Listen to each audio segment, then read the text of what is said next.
మాతృదేవో భవ, పితృదేవో భవ. నేను మీ శ్రీధర్.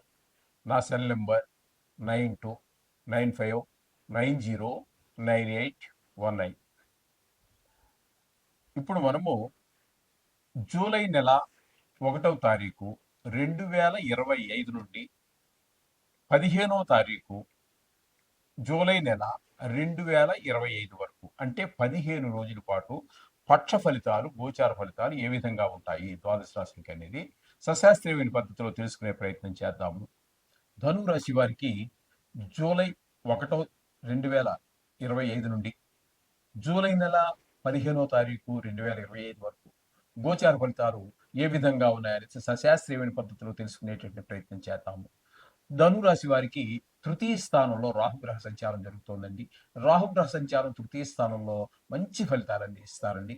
ఎందుకంటే ఇంట్లో వారు, బయట వారు, తెలిసిన వారు, తెలియని వారు, అట్లా ఉద్యోగ స్థలంలోను, వ్యాపార స్థలంలోను, అక్కడ మనకంటే ఉన్నత స్థితిలో ఉన్నటువంటి ఉన్నత స్థాయి స్థితి అంటే డిఫరెంట్, అది వేరనుకోండి. ఆర్థికమైన విషయాలు కాదు మనకి ఇక్కడ. ఉద్యోగపరమైనటువంటి ఉన్నత స్థితిలో ఉన్నటువంటి వారు, మనతో సమానమైనటువంటి స్థితిలో ఉన్నటువంటి వారు, మనకంటే కొంచెం తక్కువ స్థాయిలో ఉన్నటువంటి వారు, అందరు వృత్తిలో, అదే ఉద్యోగంలో కావచ్చు, వ్యాపార స్థలాల్లో కావచ్చు, వారి అందరి యొక్క సహాయ సహకారాలు మన ఇంట్లోనూ బయట అన్ని చోట్ల కూడా వారందరి సహాయ సహకారాలు ఉండడం ద్వారా మనం ఉన్నత స్థితికి ఎదగడానికి చాలా సహాయపడుతూ ఉంటుంది. అవసరమైతే మనస వాచ కర్మణ కూడా మీకు సహాయపడుతూ ఉంటారు. మీకేదో ₹1,00,000 అర్జెంట్గా కావాల్సి వచ్చింది, ఎవరో తెలిసిన వాళ్ళు ఈజీగా ఇస్తారు. పుట్టప్పుడైతే దానికి 100 సవా లక్ష కండిషన్స్ పెడతారు. ఇంత వడ్డీ అంటారు, ప్రాపర్ ప్రామిసరీ నోట్ అంటారు, లేకపోతే చెక్ ఇవ్వంటారు, బ్లాంక్ చెక్, ఇట్లాంటివన్నీ అవేమీ లేకుండా మీ సహాయ సహకారాలన్నీ కూడా ఈ రాహుగ్రహ సంచారం వల్ల మీకు చాలా సులభంగా హ్యాండ్లో, అంటే చేతితో చేతి అప్పు అంటారంటే చేయబదులు అంటారు వాడుకలో. ఆ విధంగా మీకు ఈజీగా ధనం లభించేట ధనం, అది కర్మణ, మనస వాచ కర్మణ, ఏ విధంగా అందరూ సహాయపడుతూ ఉంటారు. తద్వారా అభివృద్ధికి దోహదపడుతుంది. ఇక చతుర్థ స్థానంలో శనీశ్వరుని యొక్క సంచారం జరుగుతోందండి. చతుర్థ స్థానం అనేటటువంటిది సుఖస్థానం కాబట్టి దీన్ని కంటక శని అని కూడా అంటారు. కంటకము అంటే ముళ్ళు అని అర్థం. ముళ్ళు మనకి కాళ్ళలో గుచ్చుకుని ఎంత బాధపడుతూ ఉంటుంది. అదే విధంగా ఇప్పుడు ఈ ఈ వృశ్చిక రాశి వారికి, ధనురాశి వారికి ఈ శనీశ్వరుడు చతుర్థ స్థానంలో ఉండి మీ సుఖాలు ఏవైతే ఉన్నాయో, అమ్మగారి ప్రేమ విషయంలో కావచ్చు, విద్య విషయంలో కావచ్చు, భూమి విషయంలో కావచ్చు, గృహ విషయంలో కావచ్చు, వాహన విషయంలో కావచ్చు, స్వభావ విషయంలో కావచ్చు, ఏవో లేనిపోని అవాంతరాలు, అభ్యంతరాలు, వాటిని అనుభవించలేకపోవటం. బండి ఉందండి, కారు ఉంది, ఏదో రిపేరు, సైకిల్ మోటార్ బైక్ తీసాము, అది దానికి ఏదో చిన్న రిపేరు, లేకపోతే దడదడలాడటం ఏదో ఉంటుంది, ఏదో ఇంట్లో చిన్నపాటి రిపేర్లు వచ్చి చేయించలేకపోతాం. ఆ మేస్త్రిని చెప్పాము, నలుగురు చెప్పాము, ఇదిగో వస్తానంటాడు, అదిగో రాడు.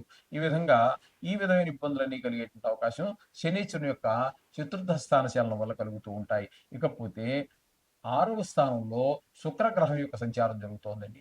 6వ స్థానంలో శుక్రగ్రహ సంచారం శుభ ఫలితములు నివ్వజాలదండి. ప్రతికూల ఫలితాలను ఇస్తూ ఉంటుంది. తద్వారా చిన్నపాటి రోగాలు వచ్చేటటువంటి అవకాశం ఉంటుంది. రుణం కావాలంటే కొట్టదండి ఎక్కడా కూడా. ఎవరికైనా మనం డబ్బులు ఇవ్వాల్సి ఉంటే కూడా ఇవ్వలేము. ఎవరి దగ్గర నుంచి డబ్బులు ఆశిస్తే కూడా ఇదిగో ఇస్తాను, అదిగో ఇస్తాను అంటాడు కానీ, కాలక్షేపం చేస్తాడు కానీ, ఈ 15 రోజుల్లో మీకు శుక్రగ్రహం యొక్క షష్టమ స్థాన సంచారం వల్ల మీకు అప్పు దొరకడం కూడా కష్టం అవుతుంది, చాలా కష్టం అవుతుంది. ఇక సప్తమ స్థానంలో రవి, గురువు 2 గ్రహాల యొక్క సంచారం జరుగుతోందండి. సప్తమ స్థానంలో రవి యొక్క సంచారము ప్రతికూలమైన ఫలితాలు ఇస్తుంది. ముఖ్యంగా మీ భాగస్వామ్యులతోటి ఇద్దరు, ముగ్గురు, నలుగురు, 5 కలిసి ఇండస్ట్రీ ఏదైనా పెట్టడం, లేదా వ్యాపారం చేయటమో చేస్తూ ఉన్నట్టయితే వారి మధ్యన కూడా అభిప్రాయ భేదాలు ఉంటాయి. తద్వారా మనకి ముందుకు వెళ్ళడానికి అవకాశాలు తక్కువ ఉంటాయి. ఇక్కడ తదుపరి ఈ మిథున రాశిలో సప్తమ స్థానంలో గురువు యొక్క సంచారం జరుగుతోంది.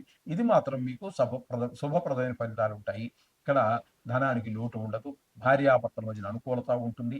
అసలు అంటే వివాహితులకి, వివాహం కాని వారు ఎవరైనా ఉన్నట్టయితే, ఆడపిల్లవారు కానీ, మగపిల్లవారు కానీ, వారు ఒక అడుగు ముందుకు వేసే అవకాశం ఉంటుంది.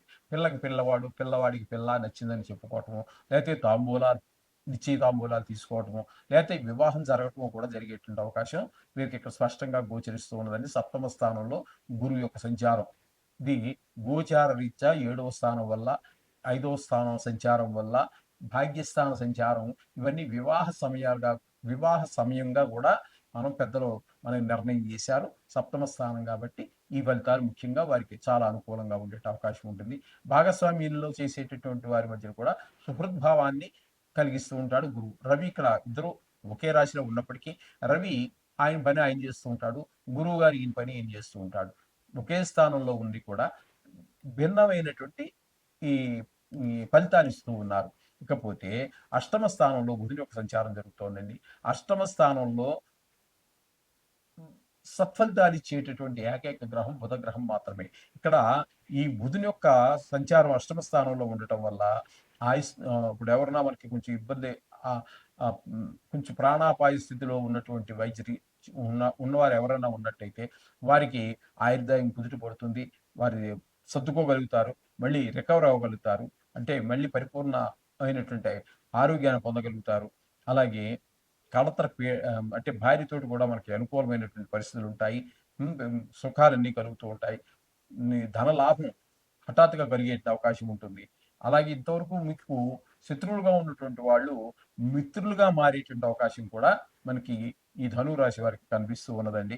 ఈ విధమైన ఫలితాలన్నీ బుధుడు కల్పిస్తూ ఉన్నారు.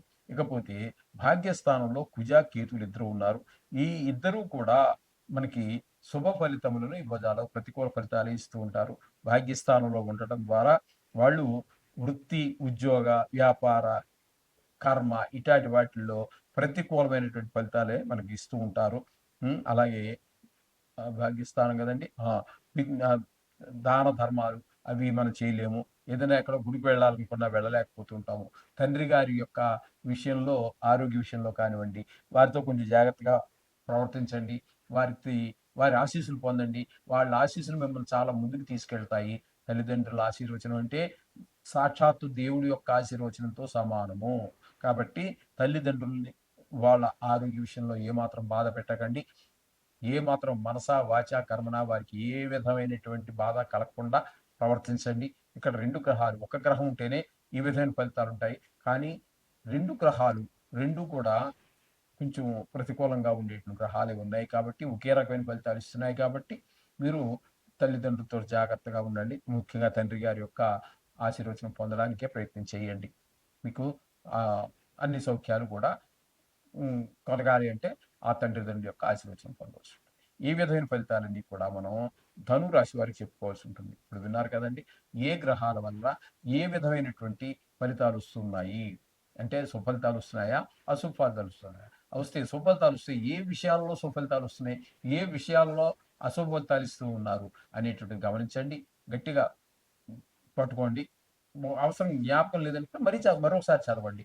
గుర్తుపెట్టుకుని ఆయా విషయాల్లో మీరు తగు జాగ్రత్తలు తీసుకుంటూ మనం నిత్య పూజలో 2-5 నిమిషాల పాటు మీరు రోజు ఏం చేస్తున్నారో నవగ్రహాలకు సంబంధించి దాన్ని తప్పకుండా చేయండి. చేయటం ద్వారా మీరు ఈ చిన్న స్పీడ్ బ్రేకర్ లాంటిదంటే ఇది కేవలము ఒక వేగాన్ని తగ్గించడానికి మాత్రం ఉపయోగపడేటటువంటిది. ఏది అంటే ఇది కూడా కరెక్ట్ పదం కాదు. అట్లా స్పీడ్ బ్రేకర్ లాంటిది. దీన్ని అధిగమించి మీరు ముందుకు వెళ్ళడానికి ఆ దేవుడిని 5 నిమిషాల పాటు ప్రార్థించడం ద్వారా మీరు అధిగమించగలుగుతారు.